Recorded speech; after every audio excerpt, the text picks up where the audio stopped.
பொது அமைதியை குலைக்கும் அருளை கைது செய்ய வேண்டும் என பாமக எம்எல்ஏ அருள் குறித்து அன்புமணி தரப்பு வழக்கறிஞர் பாலு தெரிவித்துள்ளார். இதுகுறித்து வழக்கறிஞர் பாலு வெளியிட்டுள்ள அறிக்கையில், பாட்டாளி மக்கள் கட்சியிலிருந்து கடந்த ஜூலை மாதம் நீக்கப்பட்ட சேலம் அருள் அப்போதிலிருந்தே பாட்டாளி மக்கள் கட்சியினர் மீது தாக்குதல் நடத்துவது, வன்முறை வெறியாட்டங்களில் ஈடுபடுவது, பொது அமைதியை குலைப்பது, வன்முறையை தூண்டும் வகையில் சமூக வலைதளங்களில் பதிவிடுவது போன்ற சட்டவிரோத செயல்பாடுகளில் ஈடுபட்டு வருகிறார்.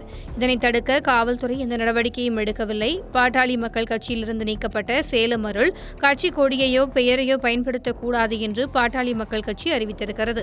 இது தொடர்பாக காவல்துறையிடமும் புகார் அளிக்கப்பட்டுள்ளது. ஆனால் அதன் மீது இன்று வரை காவல்துறை எந்த நடவடிக்கையும் எடுக்கவில்லை. சேலம் அருள் கடந்த சில வாரங்களாகவே எங்கு சென்றாலும் வன்முறையை தூண்டும் செயல்களில் ஈடுபட்டு வருகிறார். அந்த வகையில் வடுகத்தம்பட்டி மந்தைக்குட்டையில் மாற்றுத்திறனாளி ராஜேஷ்குமாரை தாக்கியதற்காக சேலம் அருளையும் அவரது கும்பலையும் காவல்துறை கைது செய்திருந்தால் அடுத்தடுத்த வன்முறைகளில் அந்த கும்பல் ஈடுபட்டிருப்பது தவிர்க்கப்பட்டிருக்கும். வடுகத்தம்பட்டியில் 2 இடங்களில் பாட்டாளி மக்கள் கட்சியினர் மீது சேலம் அருள் தலைமையிலான வன்முறை கும்பல் நடத்திய தாக்குதல்களுக்கும் காவல்துறையினர் முன்னிலையில்தான் நடந்துள்ளன. வன்முறை நிகழ்வுகளை தடுக்க வேண்டிய காவல்துறையினரே வன்முறை கும்பலுக்கு ஆதரவாக செயல்படக்கூடாது. தமிழகத்தில் சட்டம் ஒழுங்கை காக்க வேண்டிய பொறுப்பும் காவல்துறைக்கு உள்ளது. அந்த கடமையிலிருந்து காவல்துறை தவறக்கூடாது.